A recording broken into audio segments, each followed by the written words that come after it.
Rebonjour, comme je vous l'ai dit ce matin, je vous propose de commencer par vous expliquer avec un émulateur comment fonctionne une calculatrice graphique et on va commencer par la Casio. Donc je vous partage l'émulateur de ma calculatrice, d'une calculatrice Casio classique pour vous expliquer un petit peu comment ça fonctionne. Donc je vérifie simplement que normalement vous l'avez bien en partage, donc il n'y a pas de souci.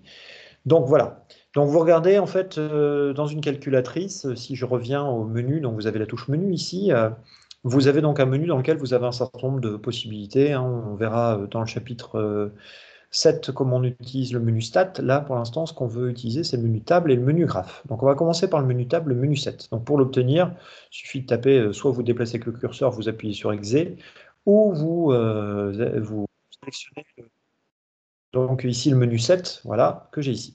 Donc quand vous l'avez déjà utilisé, vous avez souvent une expression de fonction. Là, c'est celle qui nous intéresse aujourd'hui, mais on imagine que ce n'est pas celle-là et qu'on veut l'éliminer, qu'on veut l'effacer. Donc il y a plusieurs façons de faire, mais là, vous avez, si vous regardez en F2, c'est marqué del comme delete, ça veut dire effacer. Donc si vous le faites ceci, à chaque fois que vous allez faire une action, en tout cas comme celle-ci, on va vous demander si vous voulez bien effacer la formule, oui ou non. Donc là, je veux l'effacer, donc j'appuie sur F1, donc je l'ai effacé. Donc si je veux rentrer l'expression de la fonction, donc de la fonction h qu'on a étudiée sur l'intervalle 0,3, dont l'expression est h de t égale moins 4,9 t carré plus 15,6 t plus 4, celle qu'on a abordée en cours. Donc h de t, en fait, c'est y1, je peux le mettre dans y2, peu importe, je le mets dans le premier. Donc le moins, c'est le moins qui est tout en bas, entre parenthèses, qu'il faut considérer. Sur les casus, utiliser l'autre, théoriquement, ça va fonctionner, mais autant avoir une bonne pratique dès le début. Donc 4.9, hein, je rappelle simplement que sur une calculatrice, il n'y a pas de virgule, on la remplace par le point. Donc la variable, vous l'avez ici, la touche de la variable x, θ, t, au carré. Ensuite, plus 15,6, donc x, plus 4. Donc là, j'ai l'expression de ma fonction. Je vérifie simplement avant de la sauvegarder que je n'ai pas fait d'erreur. Par exemple, l'erreur qui pourrait être commise, c'est quand on met un nombre à la puissance, il se peut que le reste arrive aussi en puissance. Donc ne pas hésiter à utiliser les touches de son curseur pour se déplacer comme sur un ordinateur. Je vais l'enregistrer. Donc une fois c'est marqué to store, vous allez l'enregistrer. Donc là, ici, si je prends le tableau, j'appuie sur Tab pour avoir le tableau, vous voyez, j'ai les images de 1, 2, 3, 4 et 5 par la fonction. Ce n'est pas ce que je souhaite, puisque moi, je veux les images de 0, 0, 5 jusqu'à 3, donc je veux quelque chose de précis. Donc je reviens à la forme. Ou sinon, si on veut sortir d'un menu, on fait Exit. Donc si je le refais, hein, simplement dans Table, c'est pas ça qui m'intéresse, je vais sortir du menu. Et là, je vais avoir une touche qui s'appelle Set ou Range, souvent en F5. Voilà, donc ça permet de paramétrer. Donc le début, hein, start, ici, si vous regardez le tableau qu'on a rempli ce matin, c'est 0. La fin, on sait que c'est 3. Et le pas, 0,5. Vous rentrez ceci. Donc encore une fois, exécuter. Vous appuyez sur la touche F6, donc table. Et ainsi, vous avez les images de 0, 0,5 jusqu'à 3. Donc simplement, pour avoir les valeurs précises, il suffit de vous déplacer. Donc à gauche, vous avez les abscisses, donc les antécédents, et à droite, vous avez les images correspondantes, donc les images. Donc voilà, ce que je vous disais. Donc ainsi, vous remplissez un tableau de valeurs sans trop de difficultés. Et si vous vous souvenez, ce matin, à un moment, à la suite de ce qu'on avait fait, on avait cherché à savoir si un point particulier de coordonnées 1, 25, 15 appartenait ou pas à la courbe. On avait vu que ce n'était pas le cas. Donc comment on fait simplement sans avoir trop de manipulation à faire? Vous prenez toujours le tableau de valeurs et vous pouvez lui demander de vous donner l'image de 1,25 par la fonction.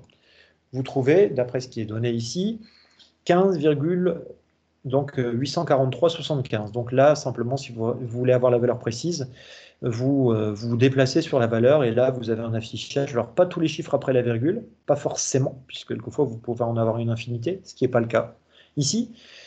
Donc, vous voyez que ce n'est pas 15, donc on avait déduit que c'était de mémoire le point C dans la question petit e qui n'appartenait pas à la courbe. Donc ça, c'est une chose. Maintenant, lié à ce menu tableur, vous avez aussi le menu graphe. Donc, vous voyez, pour aller sur le menu graphe, moi, j'utilise mon curseur et je vais sur le menu 5 où j'appuie sur 5. Donc après, j'exécute à chaque fois. Et comme je le disais ce matin, vous avez en fait un lien qui est fait entre ces deux menus, pardon. Donc là, vous avez donc toujours la même fonction qui est considérée. Donc Joe ça veut dire dessiner.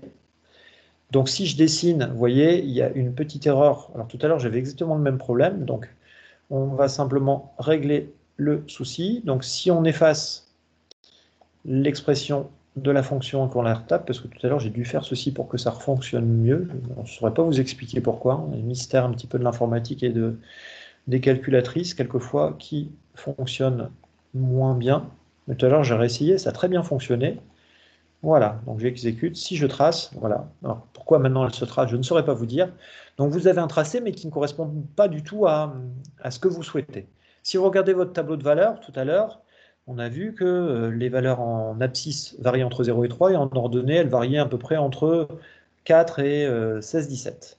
Donc, on va aller dans le menu Windows, le sous-menu Windows Fenêtre, et là, on va lui demander, en effet, donc, en minimum au niveau des X, on va prendre 0, maximum, on va prendre 3, scale, échelle, vous le laissez, le dot aussi, vous ne changez rien. Y mini, on a dit que c'était à peu près 4, simplement là, on va prendre un peu en dessous, on va prendre 0, et Y max, on avait trouvé un peu au-dessus de 16, donc je vais prendre un peu au-dessus, je vais prendre 20. Et là, si ce matin vous avez bien tracé la fonction, vous devez avoir, donc si vous avez vu simplement, à chaque fois, soit je me déplace avec mon curseur, et à la fin, j'oublie pas d'appuyer sur Exe pour en fait simplement valider les choix que j'ai faits. Et si je trace la fonction, je retrouve donc une parabole, hein, comme la représentation graphique de la fonction carré. Comme on l'avait tracé ce matin, alors ce qui change simplement ici, c'est qu'elle est plus écrasée, elle est plus étendue que celle de ce matin, parce qu'on n'a pas la même échelle, hein. Mais sinon, c'est la même. Donc ça vous permet d'avoir une idée de la représentation graphique de la fonction. Maintenant, avec cette représentation graphique, on peut faire toutes sortes de choses. Alors, juste vous montrer une petite manipulation assez simple.